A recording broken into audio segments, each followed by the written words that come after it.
violence for violence. Oh, the bad me the bestia. Who the see me the becha. Oh no, that's not Christ-like. Oh, well, yes, you could talk maybe go a man for us. Sorry, them. Good. So this year is aura for my adorable co-host. I am Joshua Kodjo Mensah, and of course, yes, it's a new year. Welcome to 2026. Welcome to GA Today. This, of course, the best of your experiences on television in Accra, in Ghana, and beyond. But of course, it's a Monday morning. What better way to start the day by giving you some motivation? Let's check out the quote of the day.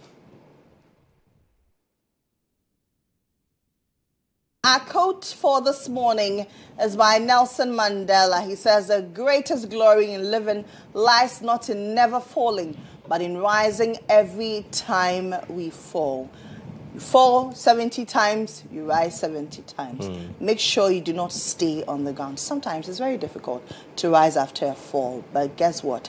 After you rise, there's always victory ahead. Yes. And it's important that when you fall, just take some time, relax small. Yeah. Because if you get up giddy, then go feel beat you again. So take some time, rest small, and then when you get up with some energy to make sure that you continue that journey. But the key thing is that never give up on and never something stay good. down. Always rise. Sometimes it's so difficult, you know, when you've been put down so long, when it feels as though nothing is happening for you. Just take a moment, take a deep breath, relax, look at the alphabets. There's so many of them, and then choose another plan. If plan A fails, you can actually go to plan F. But No. A has failed and you're going to F. No, choose J. J will definitely work. Well, let's pump you up for a beautiful Monday morning with our video of the day.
Every morning you have a lot of choices to make, but you settle on us every day, and so we don't take it for granted. We're super grateful to God that you get to join us every morning here on the show, and that's our way of pumping you up. A number of you have resumed work today. Yes, I clear holiday over. So you need that energy as you're going about earning your keep. So that's Celestine Donko. We thank you indeed. We're thankful for life. We're also thankful for our award-winning Mutala Inisa. The queen or extravagant queen or as he breaks us the court today. Good morning, Captain. Good morning to the duo. How are you? Good to see you people. Good to see you too. 2026, it's amazing to have you. The energy you guys are pumping into the system. You see the way the chalk self has changed. You know? He's chalking at an angle of 85 degrees. When Lily was introducing the show, she said that, look, 2026 is going to be pound for pound. Yeah. Give and take. Yeah. A lot of action. And then each and every one would definitely have something new in the year 2026. And all of us will leave most of the things that we did in 2025 that didn't work out. We'll leave it behind. In fact, we have left them behind. Yeah. Of course. And then we have entered into I don't even remember 2022. mine. You don't remember yours? Charlie, it's so past. When you start doing the new things, those old ones, you'll see the improvement. Right. So 2026 promises to be a lot of improvement, a lot of... in fact, yeah, we will have to do our best. We'll have to do our best, all of us and all of us. And thank you, all of you, for the moments, for honoring me as your staff of the year. Yeah. Just so you know, in 2025, Mutala Inisa Captain was indeed staff of the year. And I mean, it is evident Captain is so diligent at what he does. He's very meticulous. He gives of his best. Sometimes, in the face of a lot of difficulties, he will still deliver. With the supporters of pastors smashing his phone. You know, he still will not give I up. don't know if I've told you, but before I joined EIB, my previous workplace, I was assigned to a case in court. And when I got to court, this old young man here was the one who said, listen, Charlie, I would help you to understand the rudiments, because listen, you can be a very good reporter, super journalist, but when you enter the courts, it's a different world.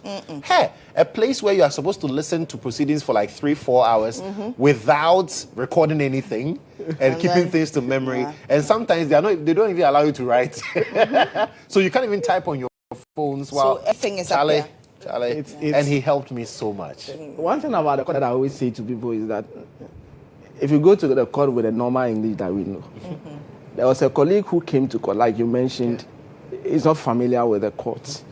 And then there was a case, a high-profile case.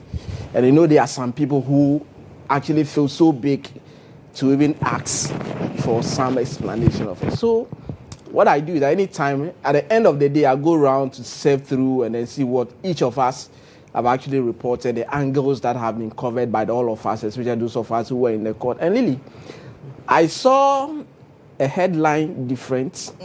The intro to the story, the first paragraph is different from what happened in court. And then the third paragraph is also talking about difference. And so the first three, the heading, the lead, and then the neck, all of them are talking about three different things. But the person thought that, yes, he has reported what happened. So I have to send a message and say, look, my guy, this, that. They are completely different from.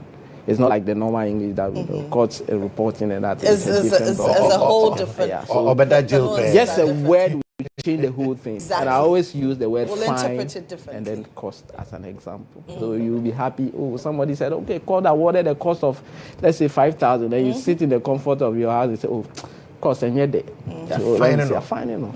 You get to know about it later. But it is what it is. We're still learning and we're still working. It is what it is. Congratulations to you. But people have forgotten about the cash prize that was added to the... Yes. The Ebola gave me a very big cash.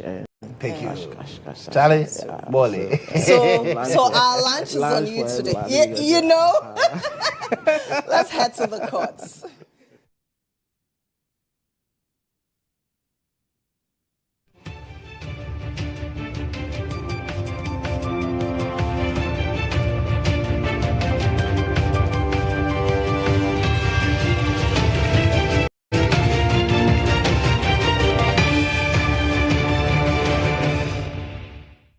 right. So, Mutala Inusa is here with Court today, and it's been a really busy year 2025. Too much happening. In fact, it was a historic. Well, we're in 2026. Yeah. Oh, yeah.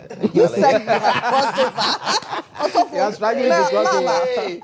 No. That was my family people. But it was a really historic one because we even saw the removal of a chief justice. Yes. For the first time in the history of our country. Unprecedented. Yes. Yeah. So I was, before coming to that, I was trying to remember in my course of covering cases in courts, which cases or which year has been very, very eventful. And I think 2025 is one of the years. 2013, the very first one that we had the election petition, is also one of the years that also come to mind. And so a lot of constitutional issues relation to the constitution were put to the test. So in 2013, petition to the Supreme Court, President-elect, his candidacy was being challenged. And so there was a certain tension that it came with. By the end, the Supreme Court resolved it. Then in 2025, we saw another case. This time around, this is also historic, which has to do with the head of the judiciary, the Chief Justice, Justice Gertrude Abba Esaba Thakonu, now a former Chief Justice. Petitions were received, President in consultation with the Council of States, established as a prima facie, a 5-member committee was set up, and at the end, the finding and recommendation was that stated misbehavior, so she has to be removed. And this is the first time that I have seen a sitting Chief Justice appeared in court to bow before justices that ordinarily... Hitherto she superintended over. And at a point in time when she had to make her way into the Supreme Court. So on your screens now is the very first time Justice Tokonu at the time and the husband appeared in court in relation to an interlocutory injunction that she was seeking in relation to the suspension or matters that led to her suspension and subsequent removal at the end.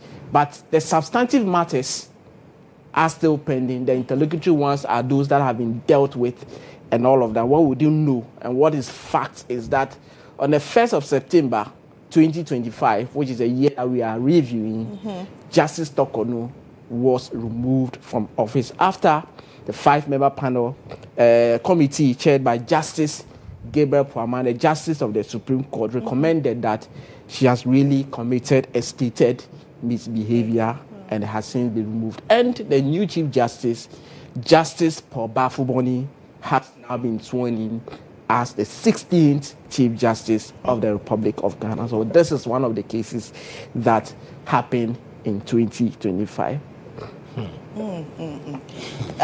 We also had the Saglemihausen case. We had the Cocoa Board case. A lot of them were discontinued in court. Today is 5th, right? Yes. Tomorrow is 6th. Then Wednesday it's 7th. So 7th will mark a year when President John Dramani Mahama came to office. And when this administration took over, there were certain political cases that were in courts. And before they start editing now, they have to review those cases, look at the merits and the demerits and all of that, and find out whether there are cases that ought to go to court. And one of them is the Cocoa Board case involving Dr. Stephen Kobno-Puni, Save Agongo, and of course, Agricult Ghana Limited. Which was the case I was covering. That was that's what brings memories, right? Since 2018. So it starts from the office when your bosses inform you that Kodjo Mensah are going to the court today. How was that moment like? It wasn't an information. So I remember Napo Ali, my editor at the time, was like, Charlie, this is a big case. And we had a court correspondent, and he told the correspondent, Ibrahim, that, Ivy, this one is really big. So Kodjo Mensah, I'm like, I don't know anything about courts. He says, you will go. This one, you must be there. And I said, okay. And it was a very new experience. And thank God for people like Captain, Brako, and then, this guy. the guy from Daily Guide, Ebo Hoxton, Council. Ebo is Daily Graphic. Yes, Daily Council. It's not a Council. Yeah, these guys made, and then there are a lot of amazing people around that when you come and you are in difficulty. So at the point, you know what they did? assist. They left me in charge of this case. Then they'll be going to other court cases. And when they come back, I'll give them my notes and that's it. So mostly, what happened between us when we go and the cases are clashing? It's not everybody that will look at the experienced hands and we look at so you are dealing with that, and at the end we confront. But even that, there's a danger to it because if I miss one word, then all of you will be there. So what those of us do is that even at the back of you sharing your note, we still will go back for the official proceedings of the court, just so we collaborate. Whatever I have. So you see that there are sometimes that will give you a heads up that this has happened, but it takes time for us to give you the details of what happened. These are all part of things that happen within the court setting and all like that. This case really marathon case. Marathon case. So Justice Onyenuga started it. Then Justice Anochi Jima came in. Then of course Justice Abuaji Tano is the one that was handling before that case was released. So this very case, Stephen Kobno Opuni and Seydou Agongo's case came up in 2025, and one of the cases that was truncated by this administration. And of course, I can see you see the man in white there, but we'll come to that briefly. Yeah, the man in white. Yeah. Collins Dowda. Well, this is a man in white with the Quran, not the man in white with the Bible. Yes. Just for clarity. So this is a scripture quoting man. Yeah. Thank you. Scripture quoting man in white. And so, Sagrabi affordable housing case, yes. Alhaji Collins Dowda, Kweku Ajima, Mensah, then of course Alhaji Ziblim Yakubu, Nuvi Tete Angelo, then of course the contractor in the matter, Albert Klokanas, passed on in the course of the hearing. And this is also one of the cases that was truncated in 2025, just because the current administration is the view that it's a political witch hunting, and it doesn't really, if you look at the charge sheet that was put before the court, there's nothing in there to sustain conviction and all of that. So that case was also truncated in 2025. So this is one of the cases that then the man of the moment. He's calling the man of the moment. Jakpa. Then Mr. Richard Jakpa. And this has to do with the ambulance. He actually has had his moments, even in 2025. I mean, he was in the news. There were raids. I don't know what that's called, them raids. But those were the words that were being bandied about. Yes. And then he was the man who led those raids, alleged raids. And all of that. You know, so he's really had his moments. Yes. It's not allegedly. The guy came out to say, yes, it was me. He doesn't shy away from these things. He wants you to know that he's in charge. One thing you love about Mr. Richard Jakpa is that he's as plain as anything. He tells you what he has to tell you. So there was a time that I asked him, Mr. Jakpa, you are always seen in court with this your what do you call it? Is it a collage? Is it the hat? The hat and then the bag. Yeah. So I asked him, what is really in your bag? I said, look, I have given all my documents to my lawyers, yes, but I always have to prepare. So I have copies and I have a plan B. And that is what is contained in the bag that I hold to the court. So just in case, you come to court and at some point in time, there are certain documents that the court will need or you are required and you don't have it. He said like any day that he's coming to court, he's prepared. So you can see him together with the current finance minister, Atu Forsin, Sylvester Nemana. In the ambulance case. The ambulance case. This one, in the course of the trial, the matter, they challenged the submission of no case at the Court of Appeal, 2-1 decision in their favor. They were acquitted and discharged, and all of that. The Attorney General at the time filed an appeal at the Supreme Court. This administration is of the view that there's no merit in that one, and so it was. So that's how this very case involving the ambulance case ended. Also at the court in 2025. So this is also one of the cases that came up. Then, of course, the SNATE OBS. Dr. Ernest Thompson. Dr. Ernest Thompson and 5 others. At one point in time, Madam Kramer was acquitted during submission of no case. And in fact, most of the allegations that were leveled against them in the course of the trial, 20 counts, they were all acquitted and discharged. They were left with 2. And at the end, this case was also truncated along the line. Then it takes us to the former chairman of the NDC. For example. Yes. Brasami photo. Samuel Ofuswampofo and Brasami. I think he had his birthday, I think about 3 days ago or 2 days ago. I think it's also a January born. Yeah, always in it. You love him when you see him in white. Dr. Samuel Ofuswampofo. Yeah. Yes. And this case has to do with the alleged leaked audio that he's been alleged to have plotted with Anthony Kwekubwain to assault the chairperson of the EC and of course the Peace Council. At the end, this case also ended in 2025. So these are some of the cases. Then one that I want to, Democracy Hub, protesters. 2025 was a big one. And this is the premises of the courts. A lot of courts, police officers who had to assist these people to court and all of that. And at the point you'll be asking yourself, look at the police van or the bus that they had to always come to court, and they are always there. And then there were a lot of scenes and all of that. I want to show you some reaction of, or to remind this very case. Director, let's see what really transpired in the course of this very case. You want to see us in this? You want to see a 26-year-old lawyer in this? Because she said, stop Galamsey. That's the only crime. Stop Galamsey. God, don't be silent. Innocent blood are going. Don't be silent because of their bloodshed. Don't be silent because of their secret court. Don't be silent because they are evil treat. Don't be silent. Citizen, we've not done anything. I was just arrested on the street. I did nothing. What are you doing to me, bro? They broke my hand. They slapped me. They broke my hand. They slapped me. They same charges. Don't charge you people. On a go die one by one. On a go die one by one. Today is my 10th day of dry fasting. You took me to a doctor. Say I've not eaten since that Sunday to date. What is their crime? Their crime is trying to protect our very nature, our country called Ghana. Kwame Nkrumah's Ghana. And this is where we are. They are the criminals. The criminals are continuing with their jobs. And God, nature will judge everyone who has authority. So I'm sure if this man is watching this, he'll be like, hey, I see me so sad. I come and see this. So I saw my good friend there, the mate who said, I only said today. You got your own. And then the police said, hey.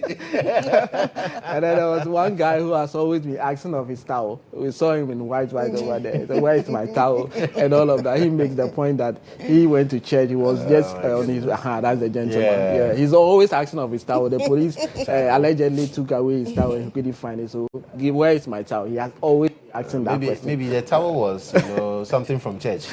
Maybe Pastor has given him some towel that you have taken it because of small trouble. So Lily and Joshua, I think this is the good place to pause. Hopefully tomorrow we'll continue. In the course of the, we'll bring a lot of these cases that transpired in 2025. Then we are warming into the new case. We will also bring you the new cases that have been filed by this administration. Then we take off from there in relation to things that will be happening in the various courts this year. Okay, thank you very much, Captain. That should do for court today. We're back with Inside Out.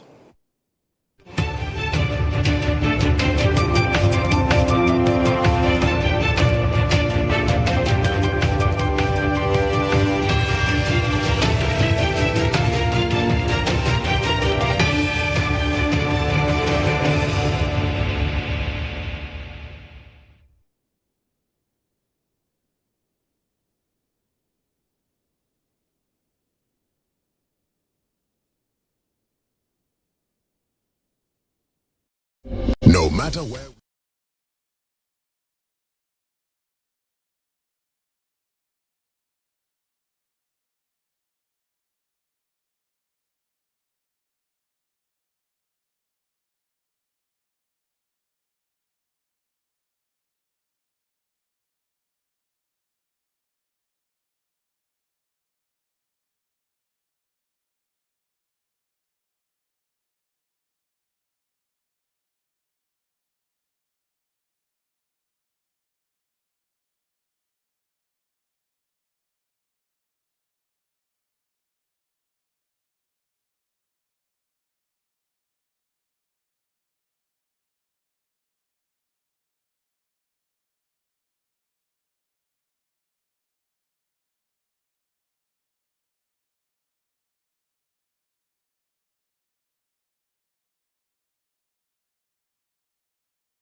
You're welcome back to the show. This is still GH Today here on GHOne TV. I am Mohammmed, and I'm here with Joshua Kodjo Mensah.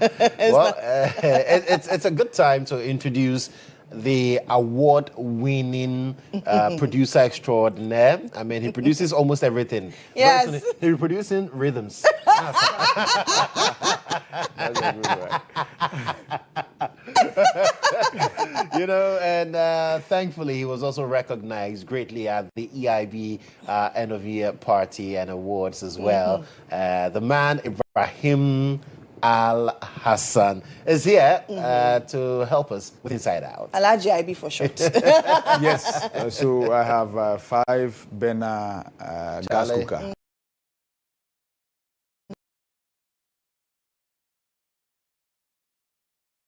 At home. So when you guys are in need of something that you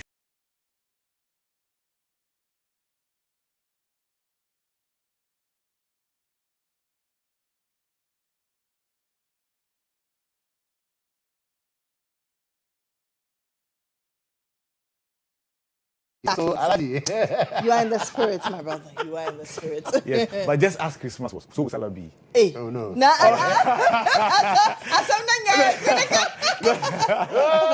Question for that, Mama. But why are you in the middle? You don't get to celebrate both. Sometimes she's Mohammmed, sometimes she's Lily. But my Salah time to that getting up back. Anyway. And that's a good thing. About Christmas. Yes, That's why we couldn't give you okay. chicken. Because they were still kitty.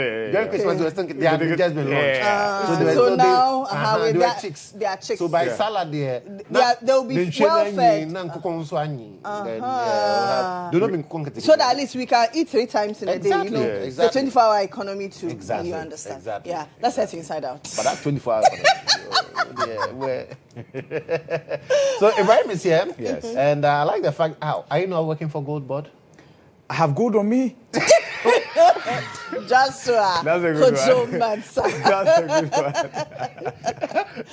I like the show director as You know when your boss is the ambassador for Gold Board. Yes. Blinks. Hey, we better before this. Please, when your boss is the ambassador for Gold Board, It's okay. You want to ensure that everything is golden. Please. Somebody says he likes the AI golden suit. Yeah. It's beautiful. Beautifully done. Charlie, to be honest,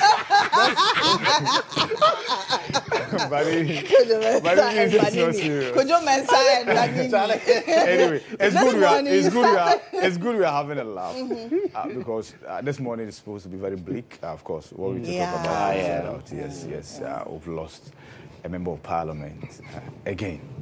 All right, and it's brought to the fore a conversation about how members of parliament should take care of their health. The NDMP, whom we've been engaging constantly on this platform, when he visited the late MP's house, mentioned that he saw him in parliament, right? He's a fresher, and automatically he realized that there was something wrong. I've been in parliament for as long as the late Honorable Nasser Toure Mohammmed has been there. He was there in 2013 after the 2012 election. You know, it used to be Ayawaso East, comprising Nima, Mamobi, and even Meridian House, where Star FM used to operate from. And then Ayawaso North, which is Mamobi, was carved out. And since then, he's been a member of parliament for Nima, to be specific. Those of you who don't know Ayawaso East, that's Nima. He's been chronically ill, so it's not the ailment that will get you bedridden, but you're not well. And so your doctors will be managing whatever ailment that you are afflicted with. So every now and then you realize that he's lost weight. So we're told that in recent time he took ill again, and then he was sent to the Kodjo Teaching Hospital, and he passed on yesterday. He's your unassuming member of parliament. In fact, there are many who pointed out the fact that he's not been vocal, they don't hear from him. But every now and then when he goes for the internal primaries, he wins. In fact, he's never had a free pass. At every electoral cycle, he's contested. Yeah. I remember there was a gentleman, Alaji Haruna from the UN, who came. He floored him twice. At the point, Baba Jamal, the most recent one, Baba Jamal plays second. That's it. So he's your MP that when you go to the people and you tell the people that I know how to speak English, right? I'm very fluent in the Queen's language, right? I'm much more educated. They tell you that we don't eat English and they'll still vote for him. That's how effective he was. Right, when he came to attending to the needs of his people. Means that he was so much in touch with his people. Exactly. So he will be buried later this morning. And then the final adua, as we say, will be. So he was brought home yesterday, late afternoon. And of course, members of parliament have been trooping to his house. And his neighbor, that's Yusuf Jaja, Member of Parliament for Ayawaso equally, spoke. He led the charge in visiting the hospital and bringing the remains home. And there are many other members of Parliament who have been speaking. If you have the videos, I think we can roll them. It's quite a sad one. Very, very sad. Also looking at the fact that, well, he's not old. Oh no. You know, so 60. He was 60. Yeah, so you would have expected that clearly there's more he can offer to his constituents as well. And just a year. Well, let's listen to this tribute and come back. I was asked that. I thought someone just called me from the party office, so they needed someone to explain the budget. And they contacted the vice president of the state. When I heard he was dead, I was like, this is serious. I've always looked at him and I said, no, senior is not fine. Anytime I see him, something comes in mind that, no, Senior Siture is not fine. He's not himself. But since we came in, you would find him seated when we are supposed to be seated. You would find him walking out only when we are asked to go out or when we are done with proceedings. Or he's taking a break, or we are all, maybe we've adjourned for a short period. This is one person that you will hardly hear him talk. So anytime, I just remember, anytime I'm passing in front of him, I have to stop and shake hands with him and then greet him. Because you will not get the opportunity to talk to him because he won't talk. He won't talk. He's always quiet. But I also see him as somebody who has been sick for a while. Right, so that's the NDMP. Clearly, a first timer, but he says, Charlie, he's been seeing the man, and clearly you can tell that the man has not been well. Like Ibrahim said, for some time now, you see him in parliament, he's lost weight, all of those things, but he managed to win an election. And for the constituents, I don't want to even be in their shoes now because there are a lot of expectations from people, which makes them vote in a certain pattern. And so to vote for an MP and then a year on, you lose the MP in such a terrible manner. And it throws in the conversation of MPs and their health and how seriously they take their health. Right? Many MPs, like many office holders, right, including many in the corporate world, live what you call a sedentary life. So an AC in your bedroom, you hop into your car, AC, get to the office, AC. Weekends that you are expected to have time for yourself and exercise. There are social activities, social activities that you have to attend to. So every now and then it's a conversation that comes up on the floor of Parliament about MPs and their health. And usually they also sit for long hours, right? Fortunately for them, there's now a gym in Parliament, but how many of them are able to make time to go to the gym in Parliament, right? And so, yes, like I said, when the House resumes, a statement will be made in his memory, right? A tribute. MPs will be told to take their health seriously. The Speaker will admonish them again, but it's like a lifestyle. But we will have to still keep telling our MPs and our office holders that. And I mean, even with us, all of the us, media, yes. you know. Yes. We are always on the go. Yeah. How many times do we even realistically have a thorough checkup on ourselves? We don't. We lead with the mindset that what you don't know doesn't kill you. What you don't know kills you. And I think it's one of the things media houses should take upon themselves to make sure that at least there's screening. Media owners, media managers. Because recently when we had a screening here, we saved received lives. a shock of our life. Yeah, we to saved find out lives. that someone who appears really healthy actually had underlying health conditions. And if not for the screening, we wouldn't have realized that. So he could have been walking around, the next thing you know, oh, Chanashin, you know. But for all you know, there are so many things that are bothering us. So, in fact, in the lead up to this year, we've had a lot of conversations as to why we should take our health seriously. It shouldn't be just the MPs, because I remember that, was it last week Sunday, I emceed an event. It was a church event. Late at night, even around 9 p.m., we're still going on with the event. In Anyansoto. By the way, your roads are very terrible. And the MP for the area was the guest. He came around 8:45 p.m. And the MP said he left home in the morning. He's not returned. He's been attending one program after the other. Yes. And he was ending with ours. He left after 9 p.m. And that's a man who lives home, who left the home before 6 a.m. Exactly. And he's been going to one program to another, from one program to another, because he's MP. He has to show up. He has to show up. So that is a stress from the constituency. There's, if you are an opposition MP asked Tobiness, you're the MP that you're talking about, you have to do 2-3 times more. Because it's the first time MP as well. You need to consistently be in the faces of your constituents. That's the point. Especially when the one you dislodge is Dr. Dixon Admakukisi, who is like very affable and down to earth. You see, you always have to look back. So it's understandable. But the point is, even we, see, when you hear young people tell you that they are hypertensive, and I'm talking in the media circle, it's shocking.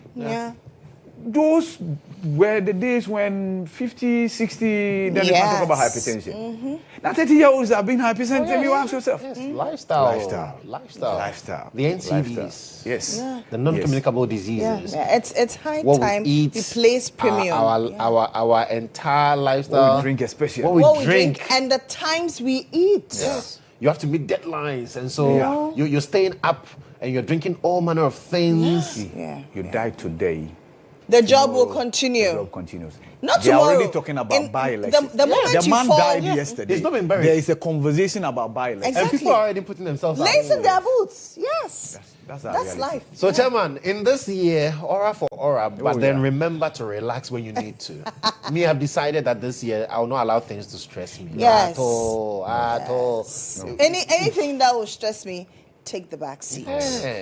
I am relaxing my mind. Alice will extend my leave days this year because we need to stay. You've exhausted your leave days. I beg you. He exhausted his leave days for the next 5 years. In lieu of 2026. No, even of 2027. So this year, aura for aura. But we are talking about leave. Lily shouldn't talk. You don't talk about your leave that can give birth to a baby. Please, dear boss, I need another leave. Comma. Anyway. But it's quite worrying. And we need to really take care of our health. It's very important. I remember that I had a conversation on the 1st of January here. We had a New Year special, and the doctor mentioned one thing that, yes, it's good to chase the money. But then what's the essence of chasing money only to use that to pay for your health? Exactly. When indeed you have the opportunity to take care of your health to be able to make more money. So by all means, go for that checkup. The whole idea of what you don't know doesn't kill you. It's a lie. In fact, what you don't know kills you faster.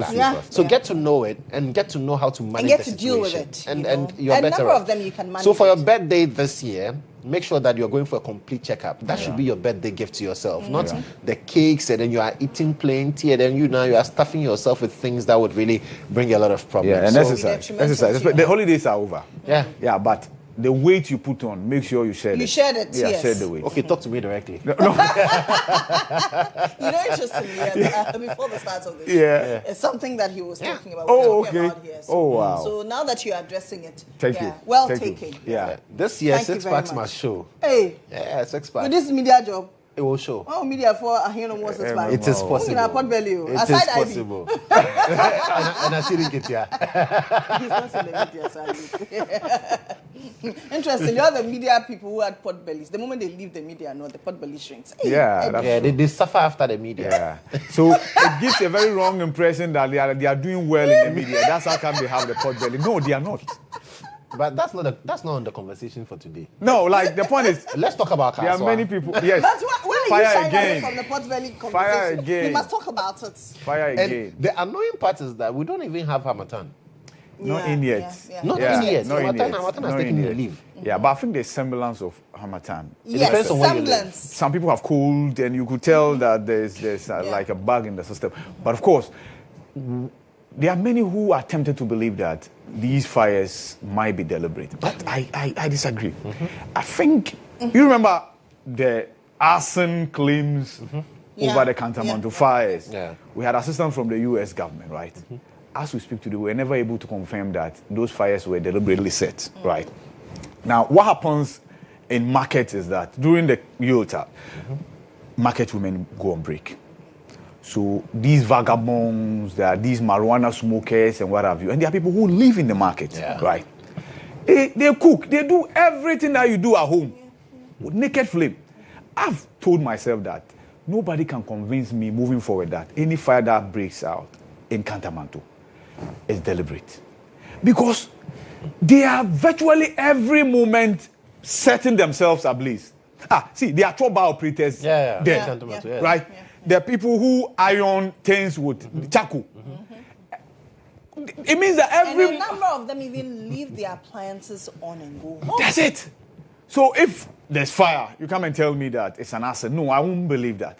The point is that we need to rid the system of this. Market and naked flame, they never marry. It's basic. Add that to the poor wiring system. Go and see. They've rebuilt it. Oh, yes. And go and see. Same old story. So, Kaswa, the entire market is almost gone. It's very sad. Somebody's livelihood. I mean, Charlie, we're going to pay school You fees. start in 2026 from ground zero. From tomorrow. And you could tell from the affected people when they were addressing the MP for the area, Nakoyo, when she visited the area, the devastation on their faces, because that's a new year. Exactly. You're hoping to scale up, not to start from scratch. And so to realize that the investment is gone, and mind you, most of these markets also don't get insured because the insurance companies also know how these things happen. And so they feel, okay, if you're coming to insure, exactly, they can't pay the premium because there's a high risk. Very high risk. Sure. Right.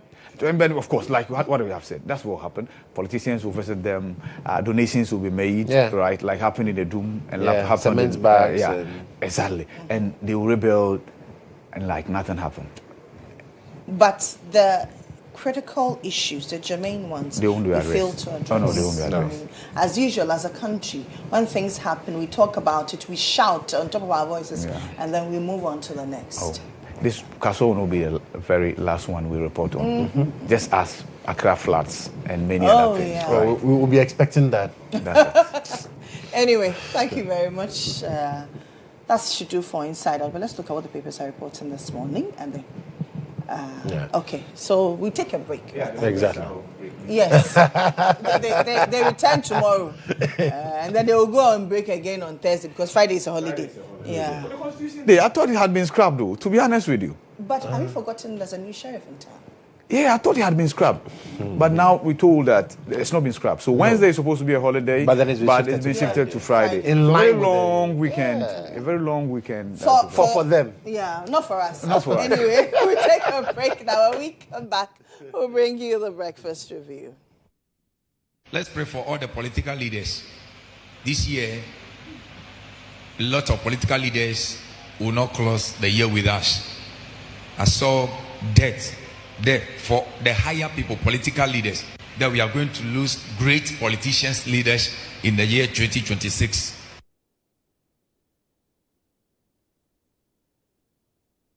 Let's pray for all the political leaders.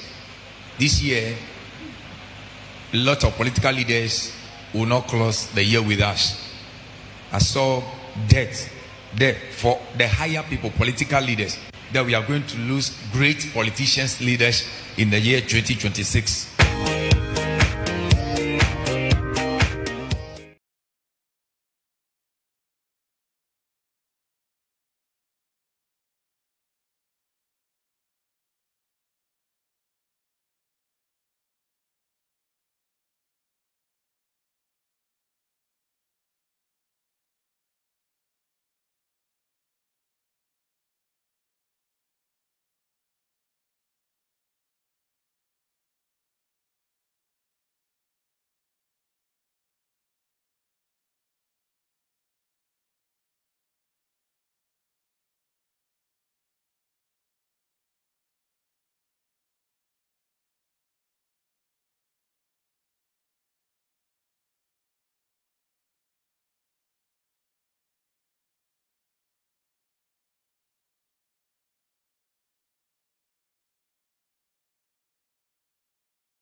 And some people, I said, this wasn't what I prepared for. I was only coming to explain. Yeah, I mean, not to engage in this kind of debate. Yeah. But then I said, okay, well, if they believe you can do it, you don't have to disappoint the people who believe in you. So I took up the challenge and the mantle.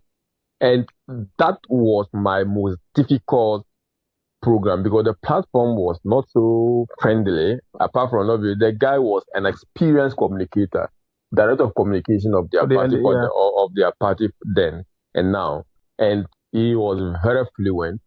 And the advantage I had was that I had the substance, but I could not flow like the way he was. He was doing. Yeah. So what helped me was the substance of my argument. And on the point I was raising, even though as slow as I was raising them, people appreciated that he understood what he was saying. Yeah. And I think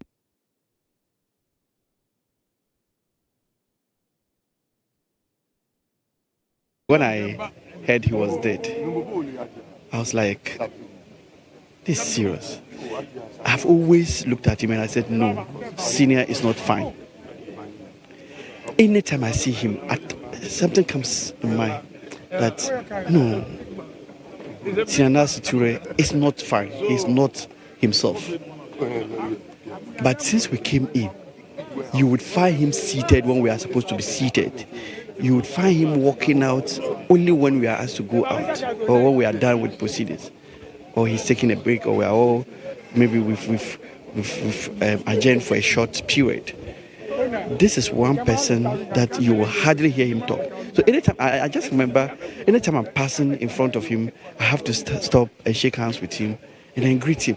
Because you will not get the opportunity to talk to him because he won't talk. He won't talk. He's always quiet. But I also see him as somebody who has been sick for a while. Because you look at him and you see that, no, he's not himself. There's something wrong somewhere. And so it tells all of us that we should be checking our health every now and then.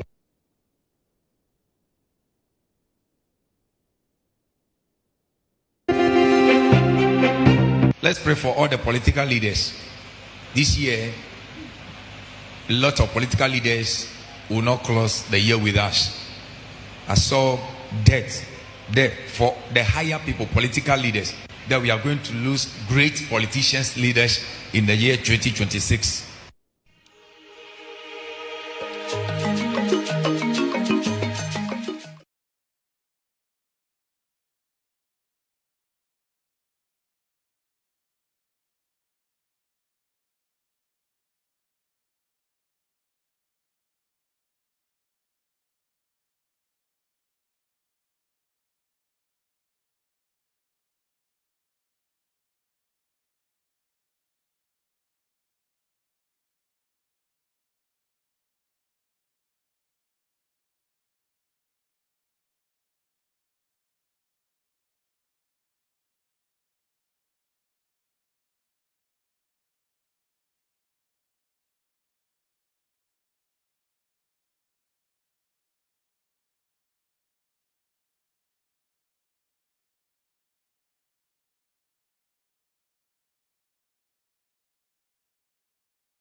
You're welcome back to the show. This is still GH Today here on GHOne TV.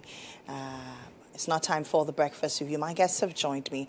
This morning I've been joined by Senyo Amakbulenu. He is a member of the NPP communications team. He decided to abandon us more, but he's back home. This is home to him. So, Senyo, you're welcome.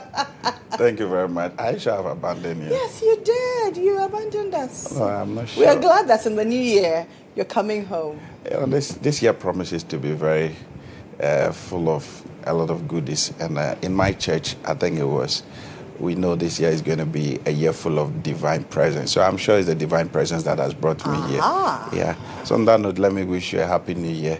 And this morning, you're looking so splendid. Thank you. Yeah, if I look at the combination, Charlie, let me reserve the rest. There's divine. Anything is divine. That's awesome. That's awesome. It's good. But it's good to see you. It's good to see you too. It's good to see you too. I hope we'll have a very fruitful conversation. But how was your weekend? Quite restful. Quite restful. You didn't go out? I barely go out, actually. Oh, I see. Why? Are you one of those people who want to be in the room and be watching movies and all of that? Come again? Are you one of those who would want to always sit in the room and watch movies? I wouldn't say even watching movies. I just love being indoors. Okay. I just love my space. That's all. Well, it's good to have your peace of mind and to get outside and get into trouble. Yeah. And then you end up in trouble. Yeah. But yesterday I stepped out a bit. I had a fufu date with my best friend. Oh, that's awesome. Yeah. I love fufu. Yeah, I love fufu. Fufu with. My director said I didn't invite him, so Evelyn, I will do next time. Fufu with abenkwa and hot palm nut soup. Yeah, where you have all nation. You know all nation, right? Yes, yeah, everything. BBAB. Okay. I love abenkwa, but I don't like it with fufu. I like it with rice. That's my favorite food. Oh, but it's good, especially when you have the one at the acheso, no. Okay, we also have here David Wandi. He is the Member of Parliament for Chufu Etimokwa. Good morning. How are you?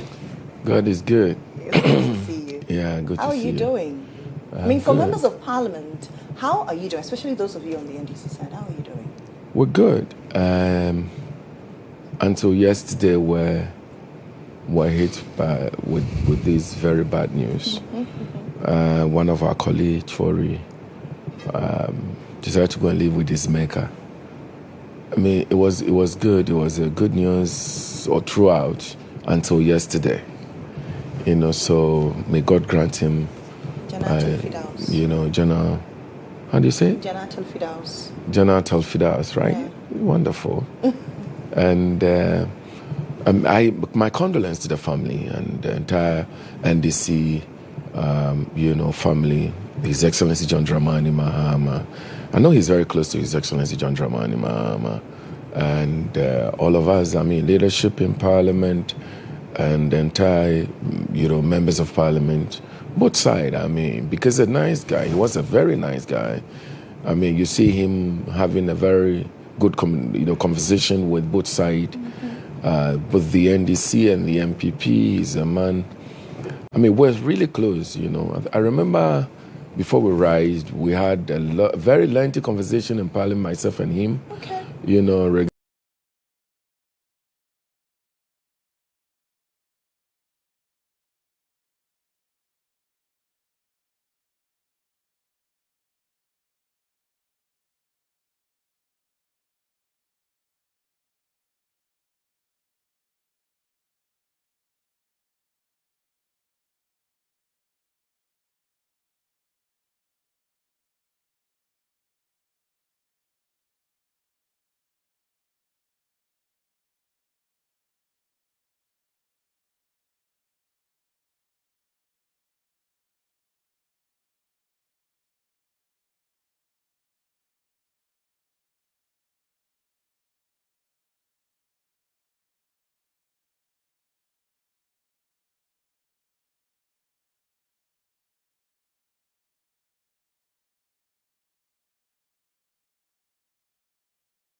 Speaker, my condolence to him and everybody.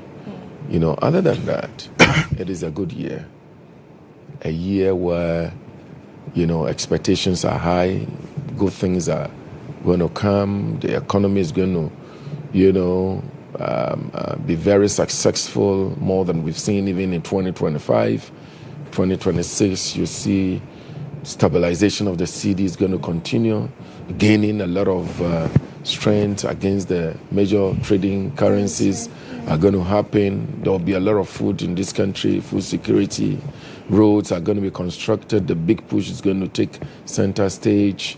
You know, individual working will have a very good working environment. Electricity is going to continue to be, you know, reliable, as we've seen over the 2025. And we're going to see a lot of extension of electricity in our, you know, small towns and villages. We're going to see good schools being built. We're going to see good roads. We're going to see everything going well for this country. And a good, happy new year to everybody in this country, especially His Excellency Mohammmed, whose performance is forcing a lot of people to say things that others do not want to hear. What are these things? But, I mean, you can't force those who believe that His Excellency John Dramani Mahama, if continue like this, would not be wrong to allow him to continue to run the country again. I mean, Your party's general secretary. So the point is, that's sycophancy. No. The point is, we've not seen this kind of performance in a long while. Okay. A performance where His Excellency John Dramani Mahama is down to earth, working so hard, resetting this country's agenda, bringing hope back to the people. The business environment is getting an opportunity to work again. And I'll give you a typical example. If you're somebody who used to go to thick items, like let's say Abosokan, people go to pick spare parts, you know, you need $100,000. At the time when the dollar was 17 Ghana cedis, you would need 1.7 million Ghana cedis to be able to get $100,000 to go bring your items, your spare parts, to come and sell. Today, you need $100,000. You need 1 million Ghana cedis to be able to get the $100,000. What it means practically is that His Excellency John Dramani Mahama just put 700,000 Ghana cedis in your pocket. Such a person, such leadership, such governance, who wouldn't want it to go on? I mean, these are some of the things that, you know, encouraged people's thoughts to believe that if this is what is going to happen, I mean, then why don't we allow the man to go on? I mean, these are the things. I also agree that our constitution do not allow a third term. And His Excellency Mahama himself says he's not going to run third term. Okay?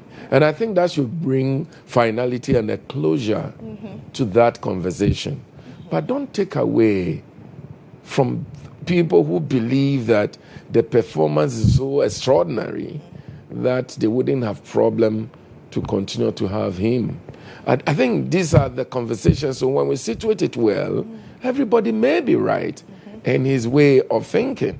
Okay. And so, Happy New Year to everybody, especially those who are listening to me from Chifo Kwama constituency, my chiefs, Chifo Maihini and Mokwa Maihini, the DCE, Isaac Yosin, Madam Confidence, my own chief, Nana Ringo, everybody, all the farmers of which I belong. I'm a farmer too, you know. Okay. And what do you farm? I do cocoa. Okay. More of cocoa. I do more of cocoa. Now I'm doing... Have you not been affected by activities of galamsey? Everybody's been affected, so... And now I'm doing a little more of vegetables and stuff like that. So, Happy New Year to everybody.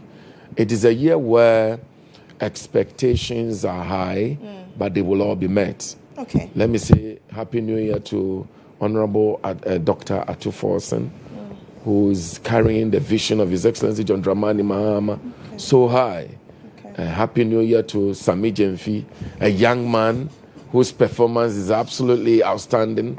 Very wonderful young man who's driving the gold board to a stage where Ghanaians are getting some benefit from the gold we own.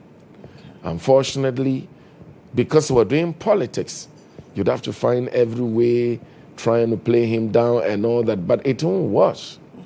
And so, Happy New Year. Happy New Year to Sami Jemfi. And to everybody, my lawyer, said, Nyaba, his boss is Eduji Tamaklo. So at the end of this show, I'm Happy sure New Year that to all of you. I'll be bringing you a very beautiful invoice. You know? Thank you very much. Happy New Year to you. And Happy New Year to you, my sister. Many happy yourself. You're looking really, really beautiful. Thank you. You're not just looking, you are. Thank you. Extremely beautiful. Thank you. And God bless you. And Happy New Year to my wife, you know. I'm sure if they give you the whole day. But, I mean, he talked about building from what we saw in 2025 and what we're going to see in 2026. President Mahama, in his New Year's message, said that, well, 2025 was satisfying for every Ghanaian, and in 2026, this country is going to accelerate and expand. For you, on the other side of the coin or the divide, did 2026 or was 2025 satisfying for you? Well, thank you very much. Good morning to my senior brother, Honorable Fondi, and then a Happy New Year to him. And then good morning to your good self and your technical team members, and for your cherished viewers who are watching us this morning. And a special good morning to the good people of Ghana, and also to the good people of the New Patriotic Party who are watching us this morning. And to my fathers and mothers in the Volta region, my brothers and sisters in the Volta region who are watching us this morning. Your son is here. A special good morning to all of you. And the executives of the party as well in the Volta region. A special good morning to all of you. My constituency, which happens to be Anglo. I fall in between two constituencies, Anglo and Keta. A special greetings to all of you. In fact, I listened to my senior brother talked about the performance of the president, and in one breath, he paused to present to us to feel as if there is the need for some sort of continuity, which you took him on by saying that his general secretary told them that those people who are calling for the continuity are sycophants. And I'm glad that in his concluding part, he has made us to believe that he's not a sycophant, because he actually retreats by saying that the president himself does not want a term. So it's good he is not a sycophant, and I'll appeal to my senior brother that he should not join the sycophants wagon. He should remain an honorable member as he is and be objective as the issue should be. Now to go into the nitty-gritty of the issue. In terms of the president's New Year message, in fact, as a young person who still have more years to live, I wept when I listened to the president on the 1st of this month, around 8 p.m.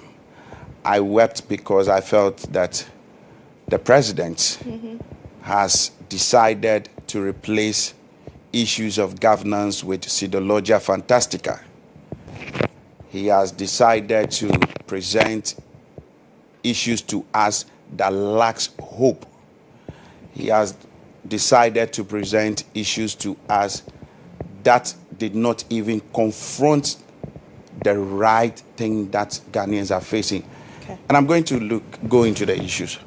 One critical example of the issues that I was expecting the president to talk about was the fact that having gone through the trauma in 2025, we were welcomed by being slapped with a tariff increment. If you say you went through trauma in 2025, what type of trauma? I'll get you informed in my submission, so don't worry. We were hit or slapped with tariff increment, and that did not come from anybody in terms of announcing that to us unintelligently. And insensitivity on the part of the communication minister. He decided to be the conduit to be used to announce government tariff increments to the populace. Whereas he knows. Government tariff increment? Yes, the PRC tariff increment. Are you telling me you're not aware of the tariff increment? I am aware. Yes. Honorable Sam George. He decided to be used as a conduit. That's what he decided to be used as a conduit to announce government tariff increment. But again, I wasn't surprised. He's communications minister. He's a communication minister, but he's not a spokesperson for the government. He is not in charge of speaking on behalf of the government. He speaks when it comes to issues of technology and stuff. Does he now work with PRC? Is he now a board member of PRC? I am not a bit surprised. No wonder he, as a communication minister, he will come to us and take DSTV promotion as government intervention. You see the level of insensitivity on his part. He shouldn't have fallen for such cheap, populist style of, I want to be the first person to, break the news or read the news to form part of your media, guest. So for me, I think that the president failed to admit that Ghanaians were going through a lot, and he, again, slapping us with the issue of tariff increment. Again, in the president's New Year address, he raised key issues that has to do with the economy, that has to do with the reset agenda, that has to do with accountability. Now, in the issue on the part of the reset agenda, the president indicated to all of us that the reset, whether you voted for John Dramani Mahama or not, the reset agenda is for all of us. It is not just for the NDC. But in a rebuttal, I think that the president was not telling us the truth. That was a deception, a complete deception for the president to tell us that the reset agenda was not for, it's not for just NDC members, but it's for all Ghanaians. The question I want to ask my honorable member, which I had a constituent sent to me to ask him, is that if the reset is for all Ghanaians, how come the youth of this country who queued to vote for the John Dramani Mahama presidency we are seeing today, when they came to power, they wrote a letter for them to be sacked from the various agencies? Is that not hypocritical? Is that not a deception? For me, one thing I have kept saying about this whole reset agenda is that Mohammed's reset agenda is not a novelty. It is rather a fraud. It's a complete fraud run like a Ponzi scheme where you have the same insiders running the show. And I know somebody will want to ask. Is that not harsh? Oh, I mean, this is not harsh. Okay, this is not harsh. I am saying that Mohammed's reset is a fraud business that is going on. Run like a Ponzi scheme for insiders. And I'm going to give you a critical example of that. Because the president indicated to us that the reset is for all of us, not for just NDC members. A classical example where I feel that the reset agenda is a fraud being run like a Ponzi scheme is that in the president's own backyard, the likes of Honorable Joyce Bawa Muntari, she now comes in with a family and friend architecture. How? I'm going to draw your attention to that. Okay. One family alone. Honorable Joyce Bawa herself is the presidential advisor. She's also the special aide to the president. She has always been. That's fine. Her position is okay. The husband, the bedmate of Honorable Joyce Bauer. He is the board chairman for Ghana Standard Authority. That is the roommate too. Okay. That is not enough for the family of Joyce Bauer and the rest. She's the presidential. Hold on. Okay. She's the presidential staff. And so what? And so we should allow the entire family of them to just hijack. But you're saying that is not enough, as though she was giving a special treatment. Hold on. Please go ahead. That's not enough. Then the next thing is that the sister of Honorable Joyce Bauer, Madame Clara Bauer Atta, she is the MD for Gibbs. That is the sister. That is not enough. Okay. The husband of Clara Bauer Atta is also a government appointee. Okay. You see the connection? That is not enough for them. The brother of Joyce Bauer, Sheriff John Bauer, is also the MD for State Housing Company. And you come to rant your mouth to tell us that the reset agenda is not for NDC members, it is for all of us, Mr. President, for Christ's sake. That is complete deception. Okay. That is complete deception. Okay. That is not enough. But does the law bar the president from appointing these people? You see, that is where the catch comes in. Okay. It is very hypocritical on the part of the NDC and their apparatchiks, who will tell us that the Nanado government appointed ABCD, which was wrong, which we all condemn. Today, Nicodemously, you come back, you are repeating the same thing that you criticized some years back. In fact, in Mohammmed 1, he did the same. Family and friends, we complain about it. One would have thought that whilst he was on recess, learning the rudiments of opposition, he would have learned to understand that I don't have to repeat family and friends again. That is not enough. So you agree with me that the reset is not for just, and it's not just for the entire country, it's for NDC members being run like Ponzi scheme. That is just Joyce Bauer alone. Now, the General Secretary's wife, Naomi Kwete, she is the CEO of Consolidated Bank of Ghana. And you want to tell me that there is no any other competent member?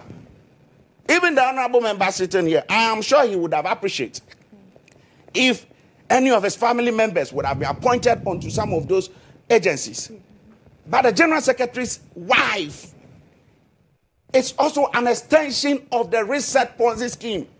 But the General Secretary doesn't have an appointment in the government. He's a General Secretary of the party. Hold on. I am telling you, based on, I am making inference from what the president said. And I want you to understand that what the president said is a complete deception. Instead, it is a fraud being run like a Ponzi scheme. That is what I'm explaining to you. Now, aside the president, the General Secretary, the national chairman of the NDC, son, who was then appointed as deputy CEO of MIF. And you want to tell me that it is not for family and friends? The scenarios, allow the scenario and the, sister or daughter or whatever you call it, they are all ambassadors. So, you see, the catch here is that NDC must learn to tell us the truth. MPP did it, it was not right. We spoke against it. When you come, you don't repeat the same thing and come and sit in front of the camera, speak grammar and, sweet words to us to make us feel like Ghana is on cloud 9. Ghana is not on cloud 9. In fact, you cannot continue to run this country like it is your private company where you choose your family and friends, put them at vantage point and come and tell us that Ghana, the reset agenda is for everybody. How come you sack people? That is not enough. Pakwesi Shandorf, a media practitioner who has now metamorphosed into a government appointee. If you say that the media people are now being hijacked onto a certain WhatsApp platform, you guys will not understand. He is the PRO for Lands and Natural Resource Ministry. That is not enough. One person. He is also the media relations officer for Gold Board, where the cash is. One person, 2 positions. That is not enough. Is he the media relations officer for Gold Board? Yes, I am putting that on record. You can do your checks. Okay. There is a PRO and there is a media relations. I don't even. In fact, when you go to the lands ministry, they have PRO, media relations. The positions are just too much. You know. No. At the lands ministry, yeah, they have a head of communications. That's Amamausi. And then Pakwesi Shandoff is the media relations officer. There is another gentleman. Who is that?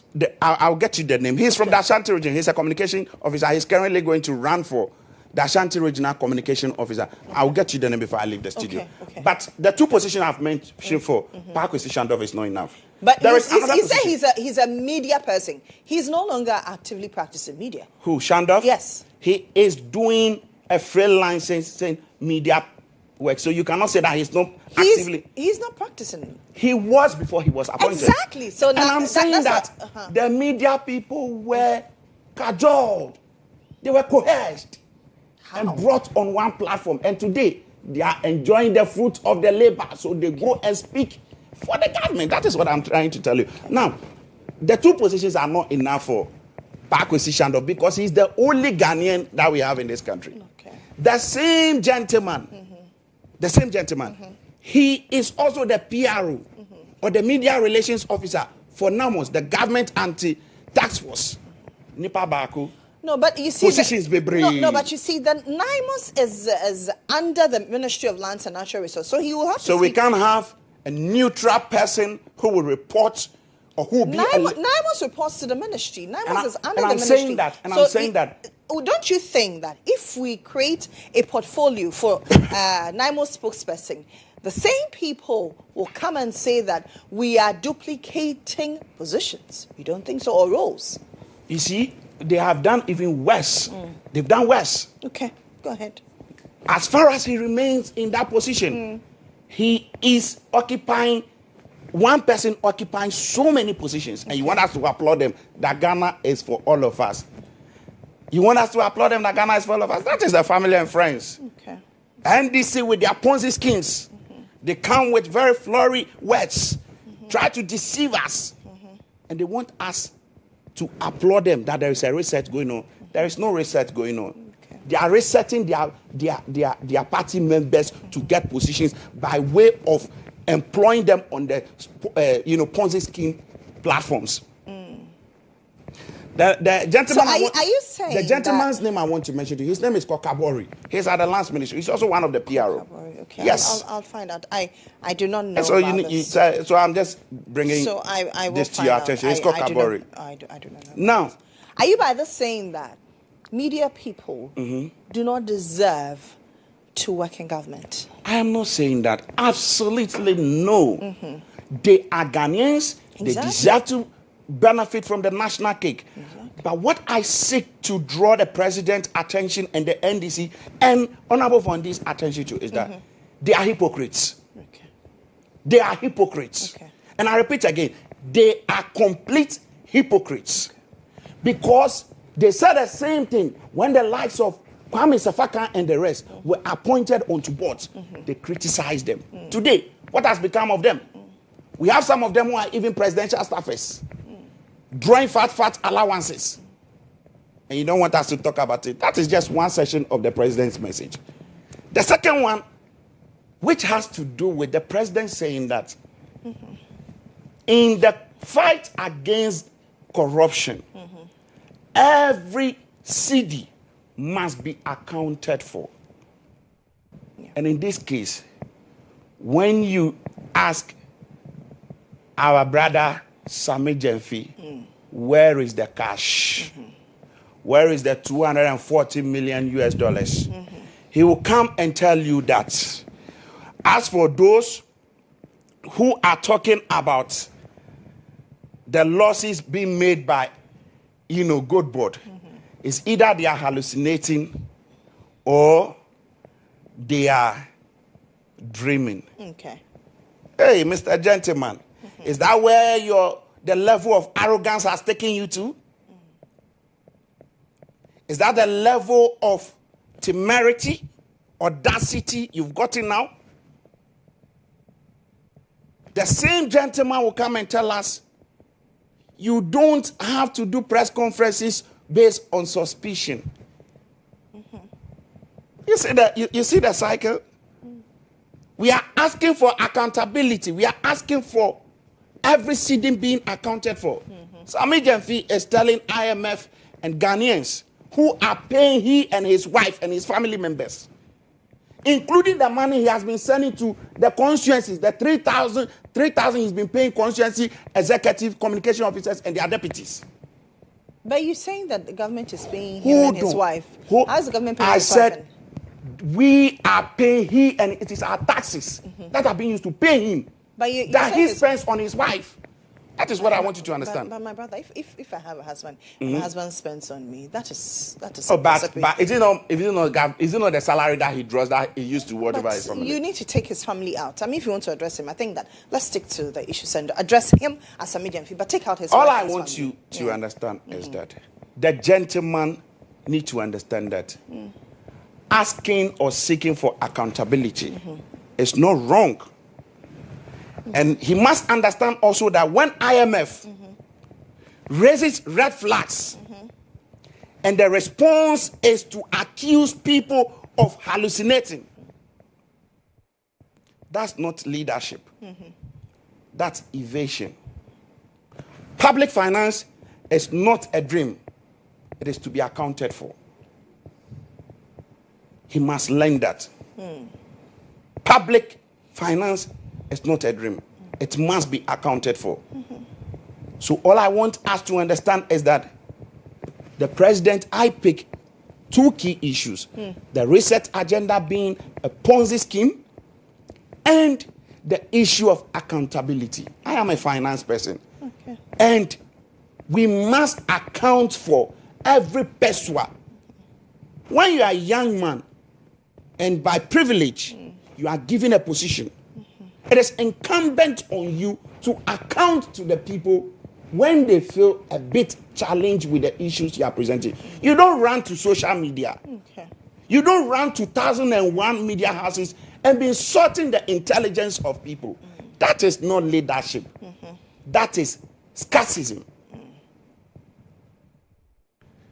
I want to end on this note to say that, Mr. President, I think that your New Year message failed to address certain issues.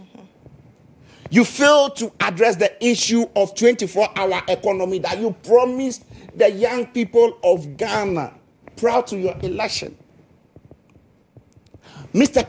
President, you failed to let us know the exigency that needs to let us know the outcome of the Women's Bank.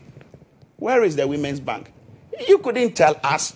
We were expecting you to talk about these things because you rode on this very thing to come to power. Mr. President, you deceived us. You did not talk about LGBTQ. You and your government. We were expecting you that as part of your New Year message, you would have assured us of the LGBTQ fight, the bill. You didn't say anything about it. Yet, you want us to applaud you because there is a so-called single-digit inflation. There is a so-called dollar, reduction dollar, coming down and all of that. That is not governance. Governance is delivering on your social contract with the people. Mr. President, the fight against galamsey, you can attest to it. It is happening, woto, everywhere. Galamsey is going on.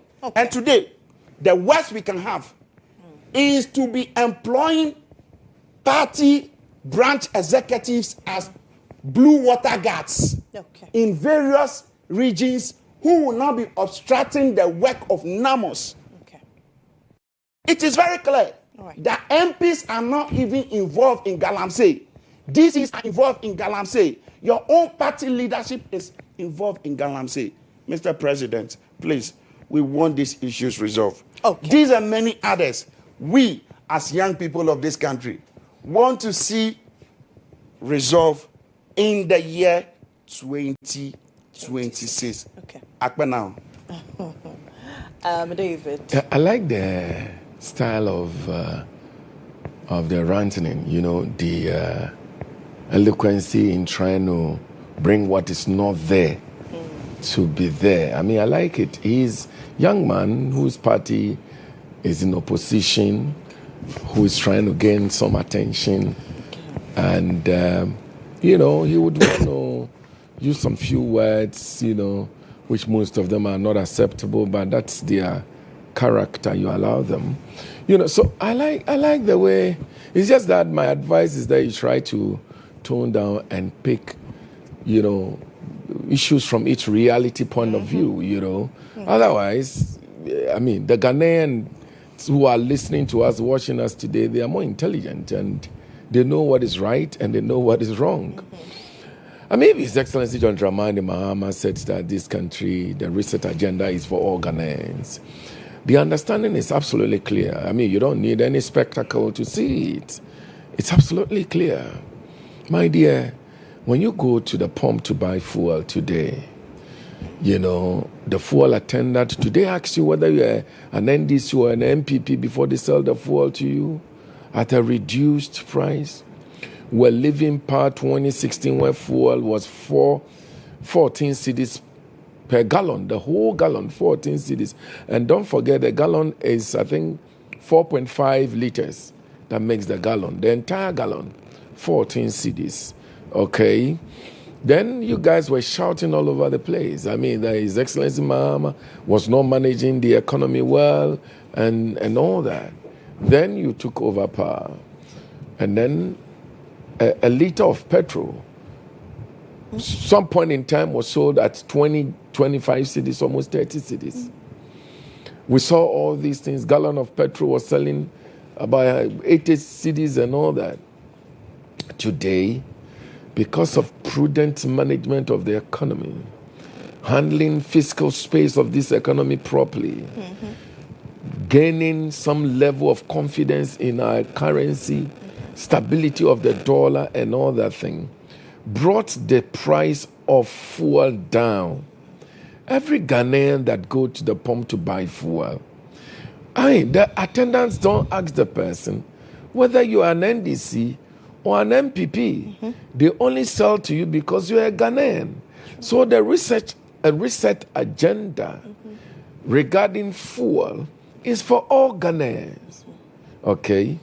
Recently, when transport fare were reduced, we were not asked to go for a tag to say whether you're an NDC or an MPP. Everybody enjoys it. I mean, so amazingly, this time's Christmas festivity got people stacked in Makola. People were so happy, so joyful, they have so much to spend, to extend that fire service would have to be spraying water on people to just get them some, because there were so many people in town trying to enjoy. I remember 2024, Ghanaians cried during Christmas season. Today, we're celebrating like Ghanaians who have a leader who know how to handle this economy. Look, my brother, my sister, if you go to market today and you say things are not reduced, prices are not down, then you don't want to tell the truth. And when you're going to buy things that are now, you know, affordable, I don't think anybody will ask you whether you're an MPP or an NDC.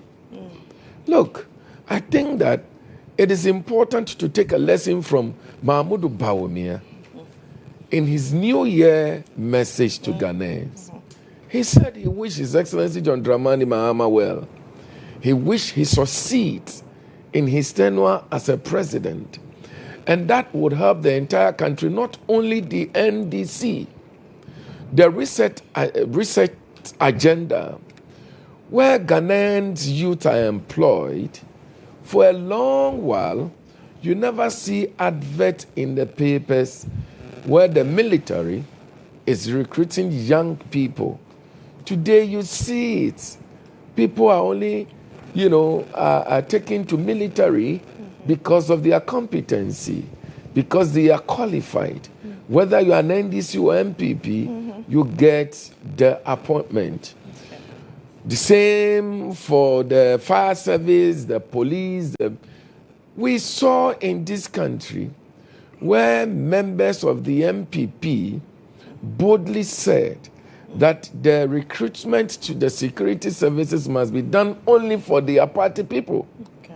This time around, a reset agenda where all Ghanaian young men and women have opportunity to be employed. Okay. A research agenda where Ghanaian economy is doing well for everybody. So for me, if somebody come and say that His Excellency John Dramani Mahama's New Year address, it's an agenda for the NDC alone, I really don't see where these things are coming from. We even give appointment to extend that we want to demonstrate the fact that everybody's included. People who are known to be CPP are given appointment. Even some MPP elements are given appointment. Okay? Look at what we're doing all over the place. Look. A fight against Galamsey. My dear, I believe strongly that the Ghanaian people knows the fact that, yes, Galamsey did not start at the era of Akufo-Addo. His Excellency Professor Mills, in the blessed memory, fought Galamsey. His Excellency John Dramani Mahama's first term fought Galamsey.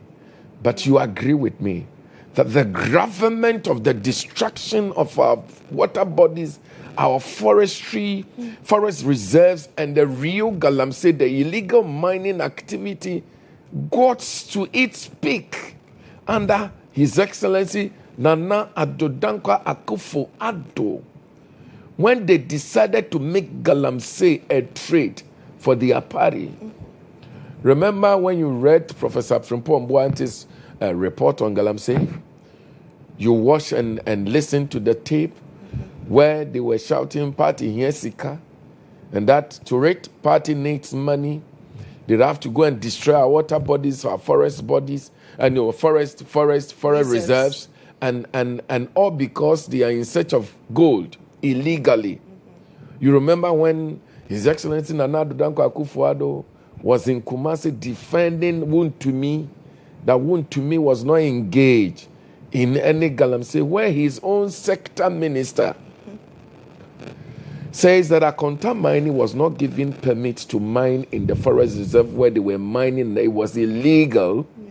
The president was seen defending the illegality publicly. That was when Galamsey became a trade for every MPP member to go into. That was why Galamsey became the whole issue. Today, His Excellency John Dramani Mahama is a leader who is fighting the illegal mining issue. Even when he hears that his appointees are involved in Galamsey, he quickly will call the security agencies to investigate into them, into their activity. You see another leader who would go and stand in Kumasi and endorse the illegal activity. Another leader, moment his appointees or anybody related to this party is being alleged to have engaged in illegal mining, he quickly will call the security services and say, go and investigate that person. These two leaders, whom will you say is fighting, have the will to fight the illegal mining? Now, today, NIMOT is working diligently and is working, trying to bring this trade down. We're pulling down so many activities of these illegal mining people. Today, it is not resolved, but the level of commitment that we're getting and we're seeing today, it's something we are all hopeful that the illegal mining will be a thing of the past. So for illegal mining, you destroyed our country, you made it a business. You conventionally made the illegal trade legal, and you are engaged in it from head to toe. That's what you guys did. Today, one of your kingpin is in court, fighting and all over the place for his life. Why? Because he was engaged in illegal mining. So please, for illegal mining, the MPP should not have mouth at all to talk about it. Look, yes, I agree. We should have a conversation. Ghanaians, everybody, let's have conversation. How to deal with this illegal mining. But the MPP is not a party to be able to jump into illegal mining fight. No, because you are the cause. You are the problem. And you knew and you know you are the problem. Look. How are they the problem?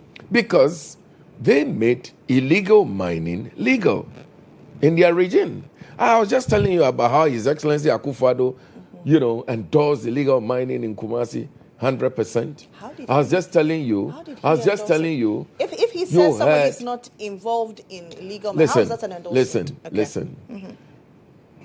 What kind of investigation did Nana Addo Dankwa Akufo-Addo carried to ascertain the fact that when your sector minister says that this guy, we are responsible for giving license to mine. We have not granted him any license to mine in this forest reserve. And the president goes to say that he is not engaged in illegal mining.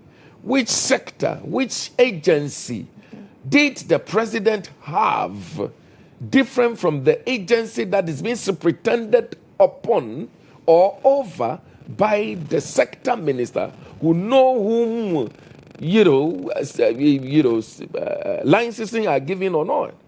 But he went out there shouting that Akonta mining is not engaged in illegal mining. You heard Frimpong Boate's tape, isn't it? So nobody should lie to you. Nobody should lie to you that the MPP was not involved in illegal mining. They are the main illegal miners of this country. So please, that's what it is about illegal mining. Now, Gold Board. I have said that we started mining in this country before I was born, perhaps before my parents were born, and until date, we Ghanaians could not ourselves mine our own gold and own our own gold. And that is a worry to me. What's mining? Practically, your ability to identify that, for example, there's a rock here that contains a mineral in it called gold. So you excavate, you dig, you get to the rock, you blast the rock, fetch it, pour it into a crusher, crush it, mill it, and get the gold out of it, and you have gold. It worries me that until date, we still have a lot of foreigners, mining our gold, and we're getting peanuts. In some cases, getting nothing at all. Yeah. I mean, when you take some countries like Great Britain, what made their currencies so, powerful and very sophisticated is perhaps some golds they got from our country those days to build a gold reserves.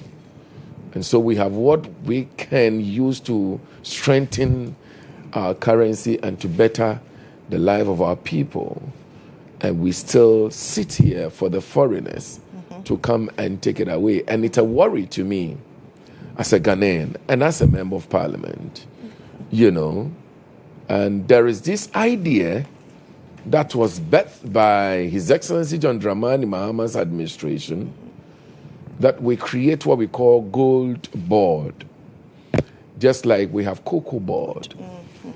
And Gold Board today, we are able to license buyers of gold in this country, where all the small-scale miners, unlike the previous government where gold is being smuggled out of this country, we've seized the smuggling, and the Gold Board is buying the gold, and the Ghanaian economy is getting the benefit of it.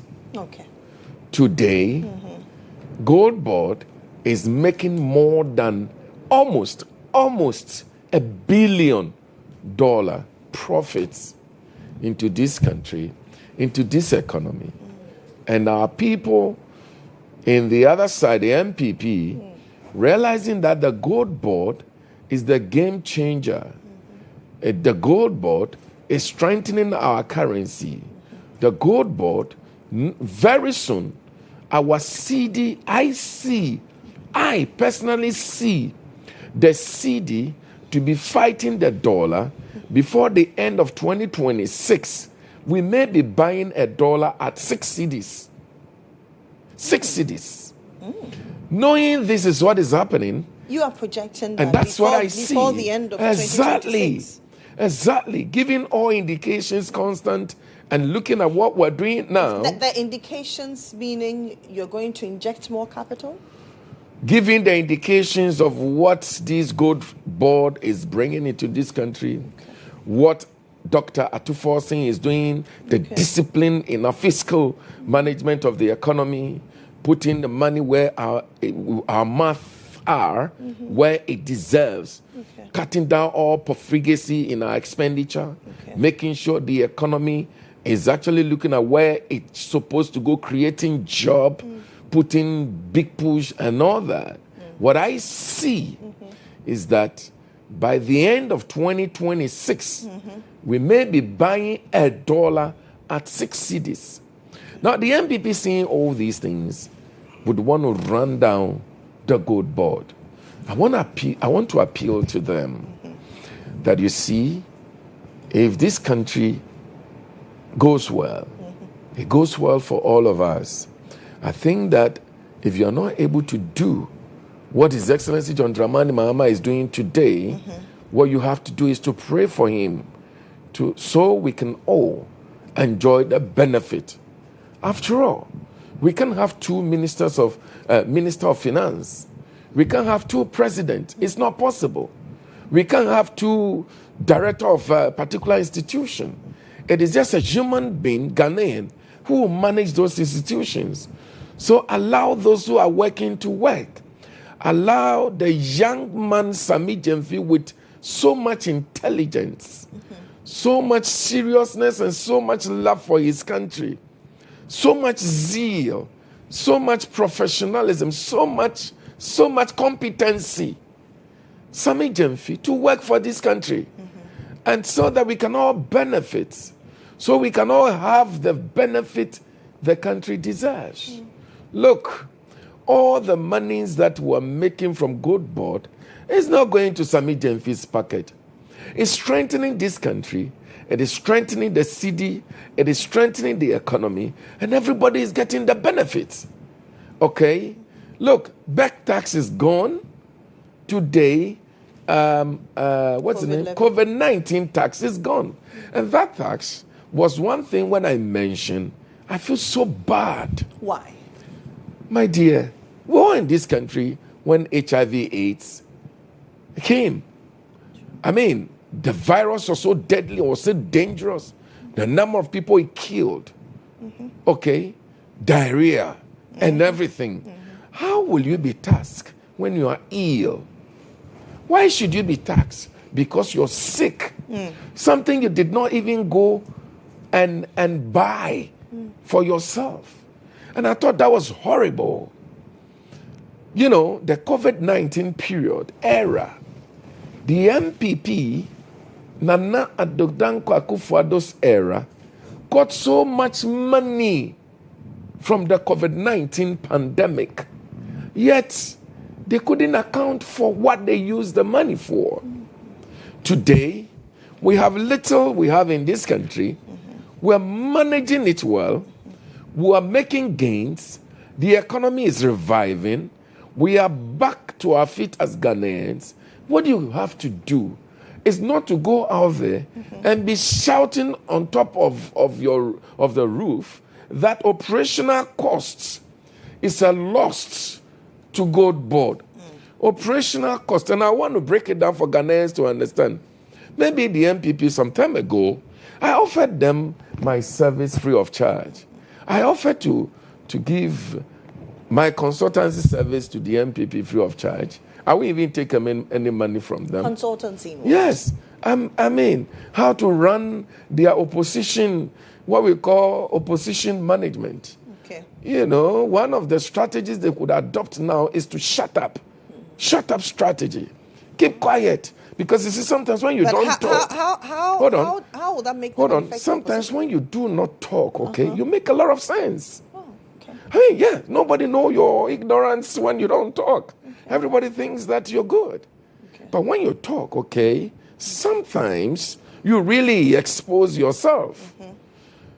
In this studio, this company you are using, to run the organization, you need to pay them. You need to pay your salary, you need to pay electricity, you need to pay water bill, you need to run. Those are the costs that you use in running the organization. Okay? So if, for example, you use 100,000 Ghana cedis in running this very beautiful institution within a month, and you are generating 300,000 Ghana cedis, you cannot be saying that 100,000 Ghana cedis is a loss, because those are operational costs. Operational costs. My colleague Kodjo Obon and Nkrumah, who actually held this press conference, he's a finance person. When Kodjo was with Joy FM, he was one guy when I wake up in the morning I always want to listen to. Nice voice, excellent delivery, very eloquent in English language, so objective. And I never could not predict his political, orientation at the time. The moment Kodjo became an MPP, and he was giving this communication thing as a minister. Kodjo. And that there are fine people in the MPP individually, and I have friends in them. But the moment they group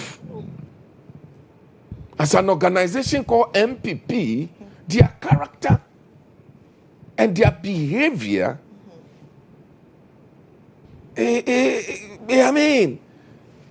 and you'll be very, very bad to wish them well when they organize as people who had come together to form a party called MPP with the MPP agenda.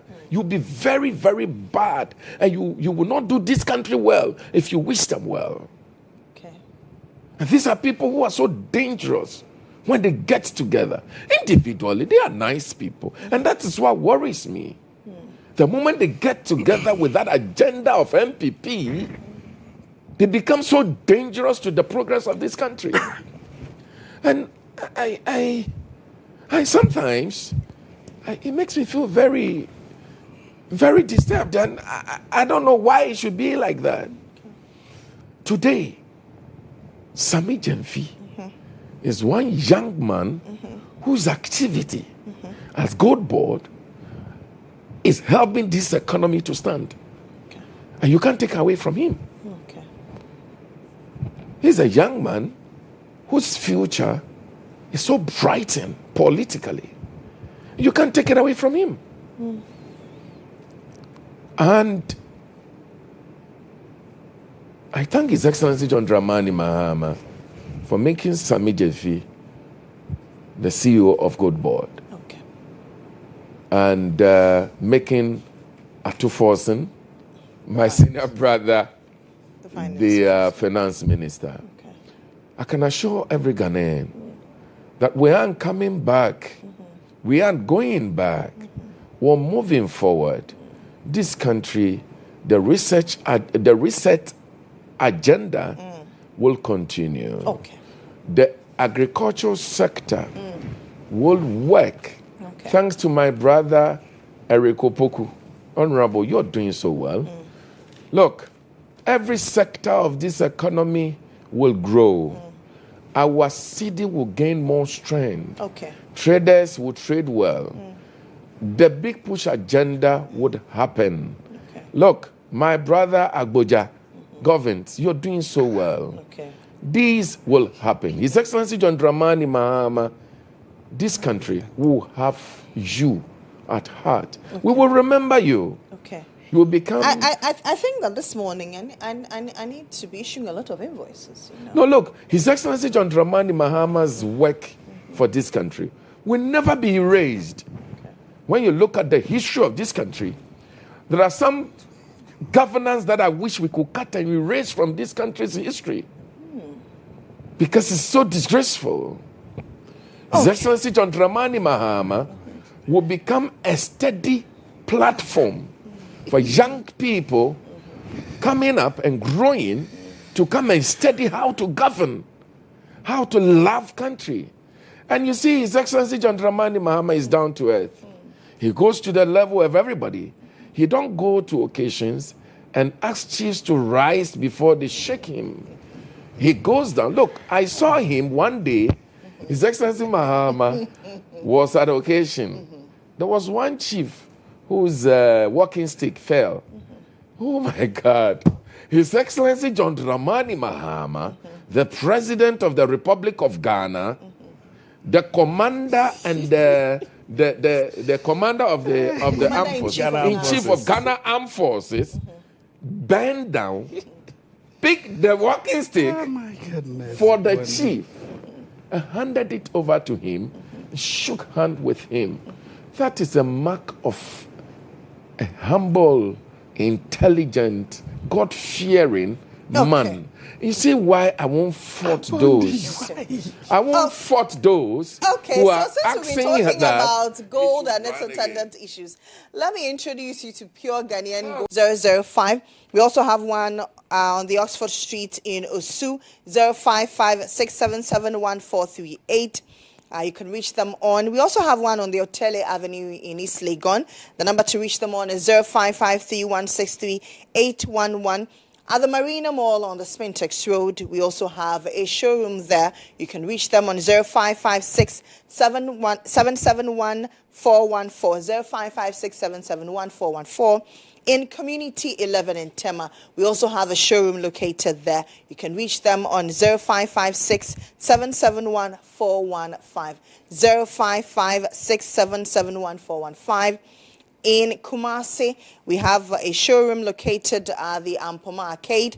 The number to contact them is 0556-771-416. We also have another showroom at the Prempeh International Airport in Kumasi. The number to reach them on is 0531-040-808, 0531-040-808. Discover the collection that marries heritage with modern luxury. That's gold board jewelry. Unfortunately, I'm out of time, gentlemen. Thank you very much for... Are you going to do this? Yes. No, you can't do that. No, but I gave you your time. He had his time. So we cannot... Once I give you a rebuttal, that means I have to... And unfortunately, I don't have... Like...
Welcome back to the show. This is still GH Today here on GHOne TV.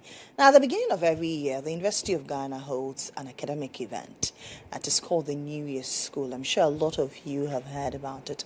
We get to do a lot more talking this morning on that subject, and I've been joined in studio by Dr. Ama Boafuatha. She's senior lecturer and member of the planning committee of the New Year's School, and Dr. Hayford Mensah, he's senior lecturer, School of Continuing and Distance Education at the University of Ghana. Good morning, gentleman and lady. Good morning. How are we doing? Happy New Year, by the way. Many happy returns. Thank you. Happy New Year to you too. Many happy You're doing returns. a great job. Thank you. Yeah. At least I got your name right. You owe me your salary. I owe you money. The famous January salary. Now, New Year's School. I mean, in my years of practicing journalism, I've always had New Year's School. I know it's an academic event, but what is it in general? Well, let me start. So, New Year's School has been a platform that has often been created for what we say dispassionate dialogue on national issues to champion a national consensus on issues we consider critical for nation building. And on the New Year School, we actually look at a thematic area and come up with ideas, irrespective of political color, and that can support with policy advocacy, that can support with policy direction for the government and all the agencies that matter. And this has been running for a very long time. In fact, the University of Ghana is at about 77 years. It's 77 years, and actually the New Year School, this is the 77th edition. So it's run as long as the University it of is Ghana as has been in old as the existence. University of Ghana. And this is something which, in the days of old, everybody looked forward to. I remember my late dad, those days of maybe, that's when we had a Mayeye bag.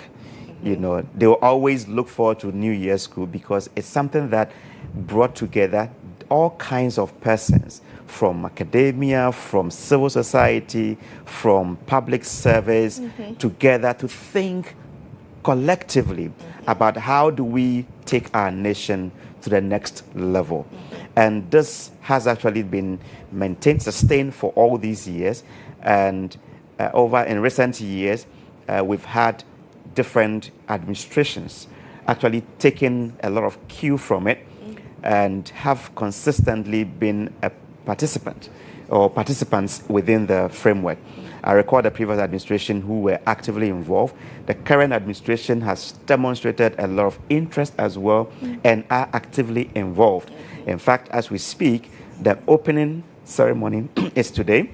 And the President of the Republic is the one opening the New Year School. And thereafter, the school actually commences.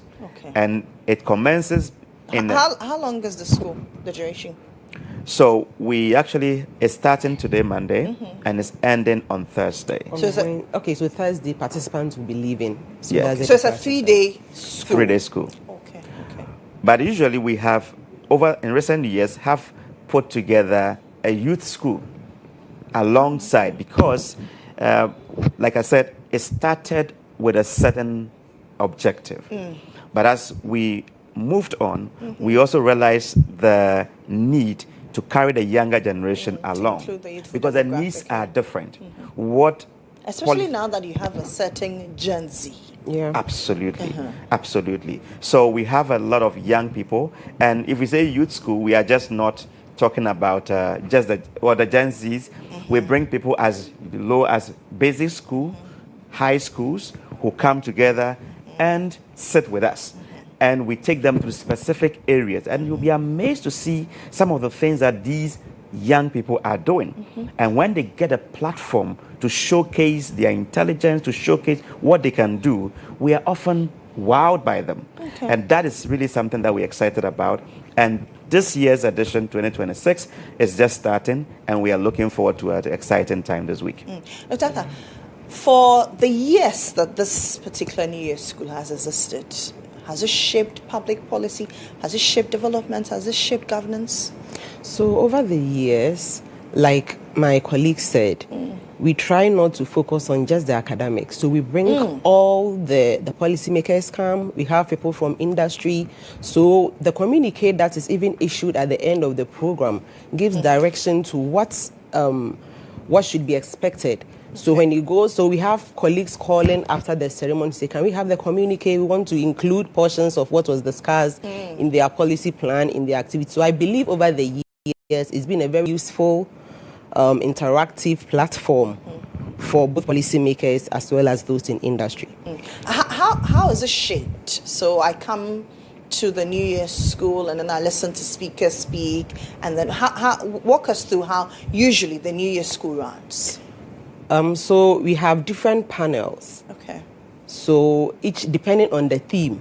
Okay. This year, for instance, our conversation will be set around building a resilient economy. Okay. We have a session on good governance. There's a session on industrialization, as well as a session on human capital development. So each year, depending on the theme, there are different panels that are run, and these panels each come with knowledgeable people in these areas, experts in these areas, and that's how the tone is set. This year, for instance, I think we are expecting the Minister of Finance to come along. Since you are touching on the economy. Exactly. Okay. So we want to build, we are talking about the Ghana we want, building the Ghana we want together. So that's the interesting bit about this year. Together, we are not looking at government alone, we are not looking at academics alone, but all of us. So that's how the tone is set each year. Let me just add to what my sister said. So every year comes with its focus. Of course, the economy is part of a broader narrative.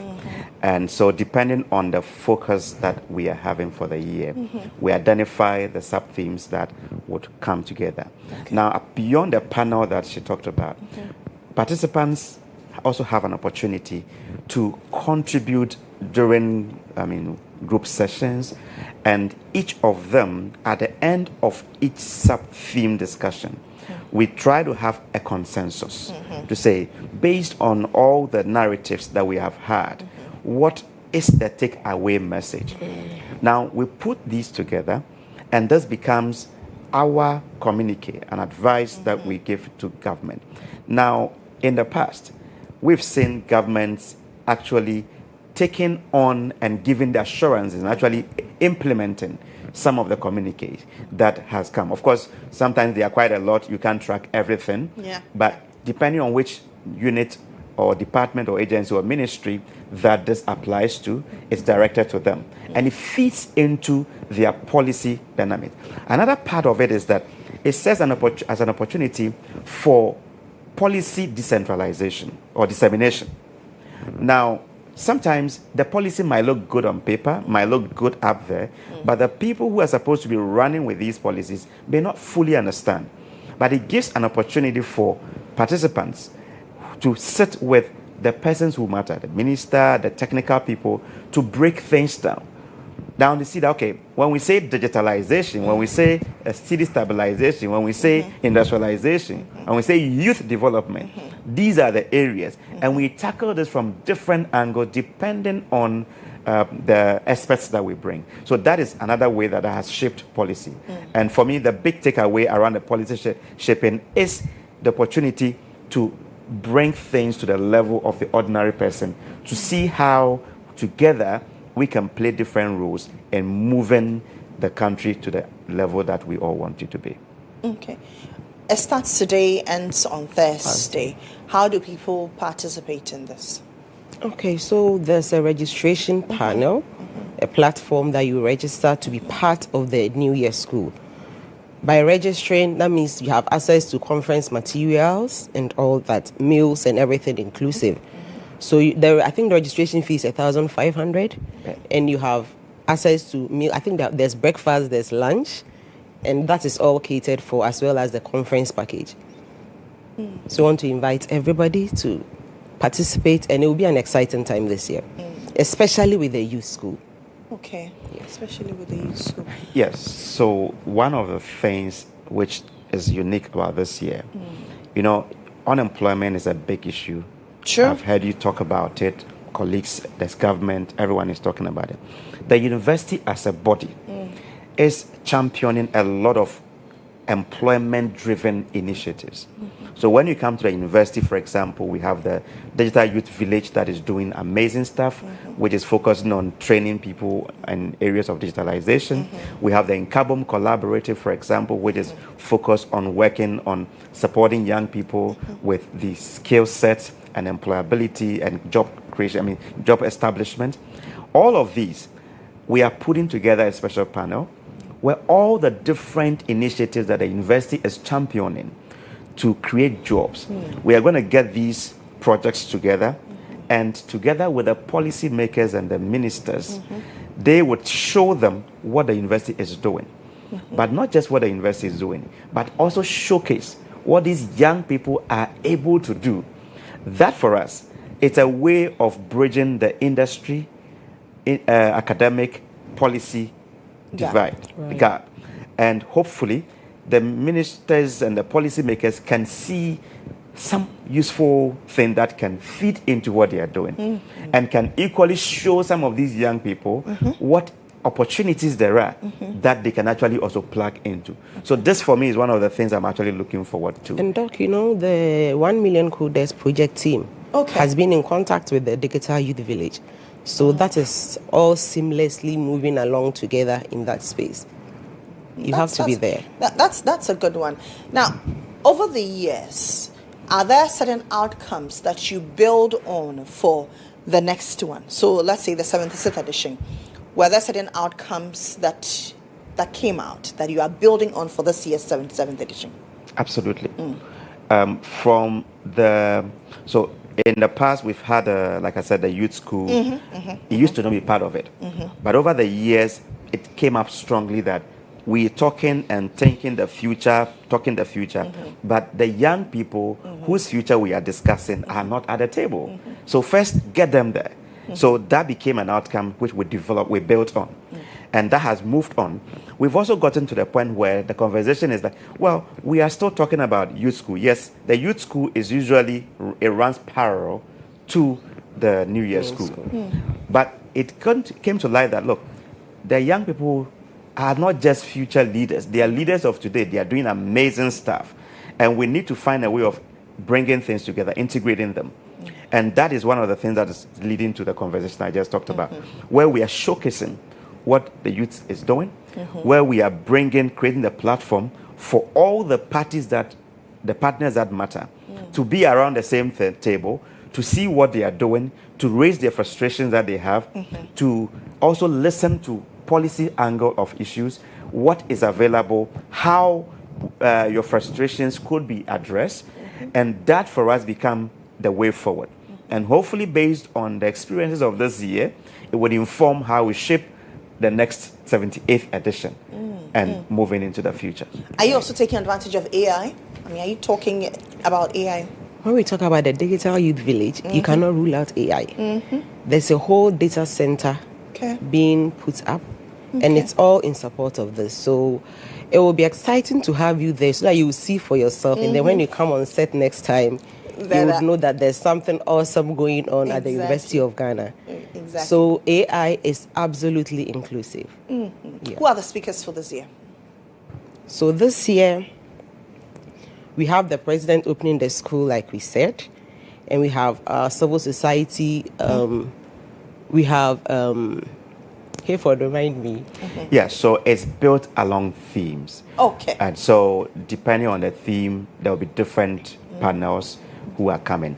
But the keynote speaker for the opening is the President of the Republic. We have the Finance Minister coming, and then of course yours truly, I'll be engaging him on that day to understand, because hopefully I'm young. Hopefully. I like that. Yes, to actually engage with him. There are a lot of questions bothering our minds. We want clarity on. There's a panel on we call it, I think, the series, where there are resource persons from the Ministry of Education, resource persons from AI Center. We have people from academia who will sit and have conversation. We have some regular panelists. I say panelists because they have been so regular. Not the Ghana National Association of Teachers. Oh, they have been amazing and have contributed amazingly to the narratives over the years. And so there are different themes. When it comes to the project forum, for example, like I talk about the Nkabom, we know they are going to bring people from, the Nkabom team, the climate change team are going to come with their own panel. And so we open it up for people to bring in their best foot so that we can have productive engagement. Do you issue certificates at the end of the New Year school? Say it again. Do you issue certificates? Absolutely. Yes, we do. Yes. So we have certificates for participation. Okay. Yeah. It is just to demonstrate that you were part of this engagement, this policy decision or policy recommendations that are made. You were a part of it. And trust me, it feels great to know that you made a policy recommendation and government has seen the wisdom in it and is incorporating it in. It feels really great. And that for me has been the motivating factor to continue to be with the New Year school. Okay. So from today through till, is it late to register? No, it's not late. Okay. It's not. The main opening ceremony is tomorrow morning. Okay. It's just that our participants, those who be staying on campus and around, would come in today. Okay. So the opening ceremony is tomorrow morning. Okay. So people can still come in and register? Yes. Or do you have a website that they can register, or they can come to the grounds and register? You can register at the ground, but there's a link that we would share. Okay. So the link, when you click on the link, you are able to register. Okay. Yeah. Okay. Otherwise, you can just go to the university website. You will see the banner Annual New Year School. Once you click on that, it will take you straight to the link for you to be able to register. And like she said, registration is really about the materials and making sure that we are providing meals. Actually, it's breakfast, lunch, and supper. So you are literally just paying for your meals that you are going to be, because we like to feed people so that we keep ourselves together, so you don't have to now bother about where am I going to find lunch. And we bring some of the best caterers to take care of you, because we are guided that the people we are bringing are people with diverse nutritional needs. And so you make sure that and that is why we have to charge you 1,500 cedis per 1,500 cedis per, just around $100 to come and take part in this national discourse. All right, so you can still register. You can go on the grounds and register. At the end of the day, you'll be issued a certificate for participating in this New Year school. And you also shape policy and governance in our country. Thank you very much. Thank you very much as well. So that's Dr. Amabuafo Arthur. She's senior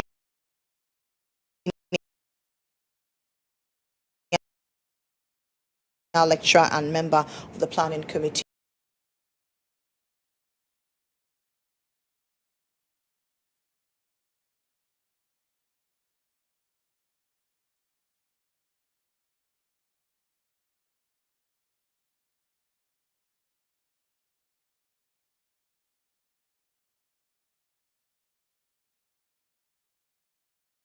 And work tirelessly just to see others smile. Your kindness speaks louder than words, and your love touches everyone around you. May this new year return to you all the goodness you pour into the world.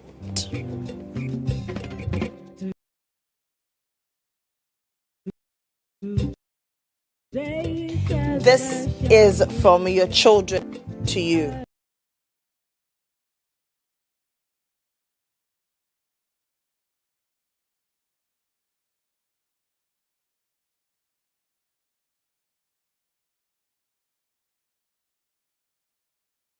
And I pray God continues to bless you to keep that up.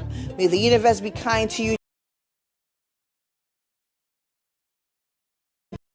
just like how you are compassionate to those around you. May this year to come open. Happy birthday, Auntie. Wishing you a day filled with love, laughter, and all the joy you bring to others every day. You've always been more than just an auntie, a friend.